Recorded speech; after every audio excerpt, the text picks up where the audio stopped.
Hello दोस्तों, तो आज हम स्वागत करने जा रहे हैं आपका फोर्थ सेमेस्टर की क्लास। सेकंड डे है अपना। एक क्लास अपनी आ चुकी है, बाकी सिलेबस की आ चुकी है। वैसे तो फर्स्ट सिलेबस की आ चुकी थी, दूसरी टॉपिक्स की आ चुकी थी कि सिलेबस में फर्स्ट यूनिट में सेकंड यूनिट में जितने भी यूनिट्स हैं उनमें कितने टॉपिक हैं। थर्ड जो यूनिट फर्स्ट की क्लास अपनी आई थी, जैसे जिसमें टॉपिक फर्स्ट करवाया था अपन ने, यूनिट फर्स्ट का अपन ने टॉपिक करवाया था। अब अपन डे सेकंड है, जो यूनिट वाइज अपनी क्लासेस आ रही है कंटिन्यू। तो हमसे जुड़े रहने के लिए और आप अगर सपोर्ट करेंगे तो जूलॉजी और बॉटनी की भी क्लास बहुत जल्दी आएगी, आपकी सेकंड सेमेस्टर की भी और फोर्थ सेमेस्टर की भी। ठीक है, तो और फिफ्थ और सिक्स सेमेस्टर की भी हम कोशिश करेंगे, जितना ज़्यादा आपका सपोर्ट होगा उतनी ज़्यादा हम कोशिश करेंगे कि आगे से आगे क्लासेस को और ला सकें, आप लोगों की हेल्प कर सकें।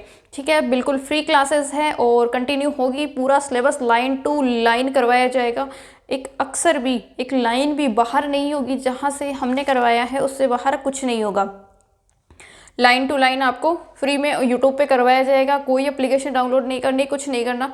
सिर्फ 15 से 20 मिनट की रोज़ क्लास लेनी है, इससे ज़्यादा बड़ी क्लास नहीं आएगी।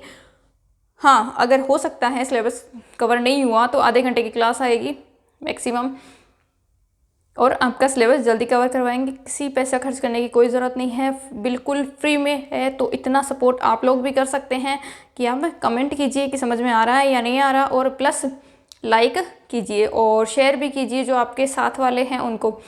अब देखते हैं, आप देखो कल अपन ने नॉर्मल इंट्रोडक्शन देखा था, आज अपन देखते हैं टॉपिक फर्स्ट, जो अपन ने उसमें आपको उसमें दिया हुआ था वर्नर थ्योरी, यानी वर्नर सिद्धांत। अब वर्नर सिद्धांत क्या किसने दिया था? एल्फ्रेड वर्नर स्विस ने।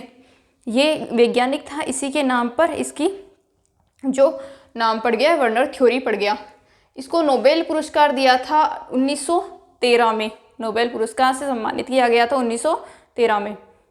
ठीक है, नेक्स्ट देखते हैं। इनके अनुसार जब इन्होंने खोज की तो इन्होंने पाया कि इन्होंने क्या, जो इनको रिजल्ट मिला वो रिजल्ट बताया इन्होंने। इन यौगिकों के संगठन में बहुत अधिक कम अंतर पाया जाता है। उससे पहले देखो, कोबाल्ट क्लोराइड व अमोनिया की क्रिया से इन्होंने क्या बनाया था? कोबाल्ट एमीन क्लोराइड बनाया था। ये आप याद रखोगे, ये मोस्ट है। कोबाल्ट एमीन क्लोराइड बनाया था इन्होंने। ठीक है, अब देखो इनके अनुसार इन यौगिकों के संगठन में कौन से यौगिक, कोबाल्ट क्लोराइड व अमोनिया की क्रिया संगठन में बहुत कम अंतर पाया जाता है। इन यौगिकों में अमोनिया अणुओं की संख्या में भिन्न होती हैं, लेकिन गुणों में बहुत अधिक अंतर होता है। इनकी ये संख्या में तो भिन्न होते हैं, पर गुणों, जो इनके गुण होते हैं वो लगभग सेम टू सेम ही होते हैं। जो कैरेक्टर होते हैं वो सेम होते हैं। देखो, कोबाल्ट क्लोराइड अमोनिया है तो नारंगी पीला रंग होगा इसका। क्लोराइड अमोनिया और जल है का गुलाबी रंग, प्लस कोबाल्ट 5NH3 है तो अब 5 होगा तो बैंगनी हो जाएगा, पहले नारंगी पीला था। 4, जहाँ इसके 4 अणु होंगे, जैसे जैसे अणु कम होते जा रहे हैं कलर चेंज हो जा रहा है, हरा और बैंगनी हो जाएगा। हरा या बैंगनी भी हो सकता है इसमें, और इसमें सिमिलरिटी दिख रही है ना, ये बैंगनी बैंगनी हो जाएंगे, प्लस यहाँ सिमिलरिटी हरा और हरा। अब इसके 3 अणु होंगे तो नीला और हरा हो जाएगा।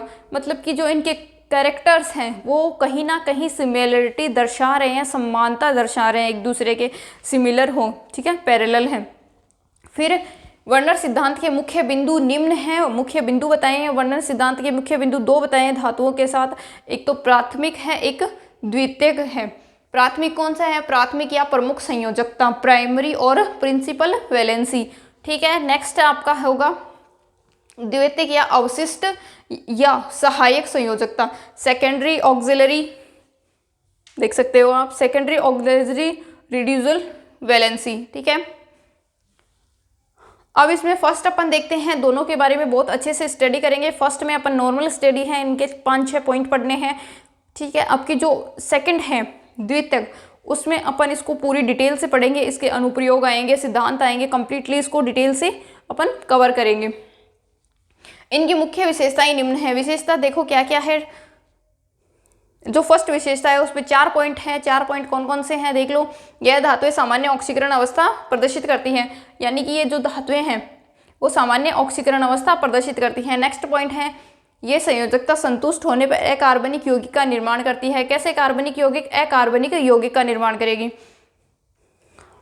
ये ऋणायन संतुष्ट होते हैं। ये ऋणायन क्या होते हैं? संतुष्ट होते हैं, यानी कि ये अपने आप में कंप्लीट होते हैं, इनको किसी की अदर वैलेंसी की जरूरत नहीं होती या किसी से क्रिया करने की जरूरत नहीं होती, ये अपने आप में कंप्लीट है।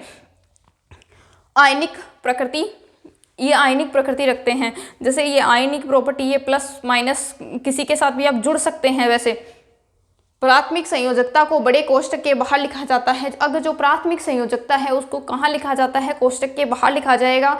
जैसे कि आप लिखते हो वैलेंसी कंप्लीट होती है ना, इसको बाहर लिखते हो, वैसे इसको क्या लिखा जाएगा? बाहर लिखा जाएगा। ये बाह्य क्षेत्र बनाते हैं, यानी ये आउटर सरफेस बनाएंगे, बाह्य क्षेत्र जो होगा उसका आउटर सरफेस बनाएंगे। नेक्स्ट अपन देखेंगे द्वितीयक संयोजकता, अवशिष्ट या सहायक संयोजकता, सेकेंडरी ऑक्सिलरी और रिड्यूसल वैलेंसी, है ना। इसके बारे में अपन स्टडी करते हैं। तो इसके बारे में स्टडी करने से पहले ये बताना चाहूँगी कि अपनी ये जो अगली क्लास है, क्योंकि अभी पॉइंट्स जब तक आपका सपोर्ट नहीं होगा तब तक हम बड़ी से बड़ी क्लास नहीं ला सकते। जितना आप लोगों का सपोर्ट होगा उतनी ही बड़ी हम क्लास लेकर आएंगे। धन्यवाद। नेक्स्ट क्लास में मिलते हैं। कल की क्लासें रेगुलर आएंगी, तो हमसे जुड़े रहिए और सब्सक्राइब कर दीजिए ताकि क्लास आते ही आपको नोटिफिकेशन मिल जाए, क्योंकि अभी टाइम फिक्स नहीं हुआ है कि क्लासेस कब आएगी, कभी भी अपलोड कर हो सकती है। अभी रात के 9 बज रहे हैं और मैं क्लास ले रही हूँ, तो अभी अपलोड करूँगी 9:30-10 बजे तक, क्योंकि इसको एडिटिंग करेंगे, टाइम लगेगा, इसीलिए टाइम फिक्स नहीं है अभी, और बहुत जल्दी टाइम फिक्स हो जाएगा अगर आप लोगों का सपोर्ट रहेगा। तो धन्यवाद, मिलते हैं नेक्स्ट क्लास में।